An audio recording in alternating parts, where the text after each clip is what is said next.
అన్నా లెజ్నోవా గారిపై, వారి కుమారుడు మార్క్ పానోవి శంకర్పై ఒక ముగ్గురు యువకులు కొన్ని అనుచిత వ్యాఖ్యలు చేస్తూ సోషల్ మీడియాలో పోస్టులు పెట్టడం జరిగింది.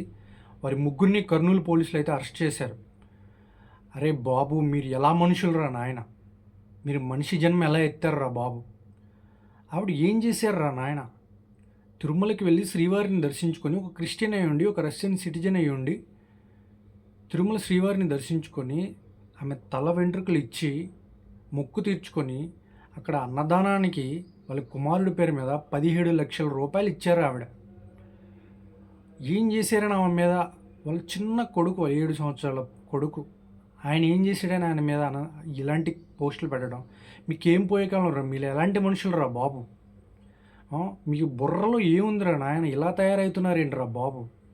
మీకు ఎలాంటి పనిష్మెంట్ ఇవ్వాలంటే భవిష్యత్తులో ఎవరి మీద ఎలాంటి పోస్టులు పెట్టకుండా, పోస్టులు పెట్టాలని థాట్ వచ్చినా కానీ మీకు ఇది పడేలాగా మీకు పనిష్మెంట్ ఇవ్వాలి. అంత దారుణంగా ఇవ్వాలి. మీరు మనుషులు కాదు, మీరు నరరూప రాక్షసులు. మీకు అసలు ఈ భూమి మీద బతికే అర్హత కూడా లేదు నన్ను అడిగితే. అంత నీచాతి నీచులు మీరు. మంచి వాళ్ళను కూడా మంచి చేసే వాళ్ళను కూడా మీరు మీ కళ్ళు చూడలేకపోతున్నాయంటే మీరు నిజంగా అంటే దేవుడు పడుకున్నప్పుడు, బ్రహ్మదేవుడు పడుకున్నప్పుడు, నిద్రపోతున్నప్పుడు, పరధ్యానంలో ఉన్నప్పుడు మీరు బుట్టుంటారా నాయన? మీ అంత దరిద్రం ఎదవలు ఎవ్వరూ లేరు. పనికి మళ్ళీ సన్నాసులు అసలే లేరు. ఎంతకంటే పదాలు నేను వాడలేని సోషల్ మీడియాలో.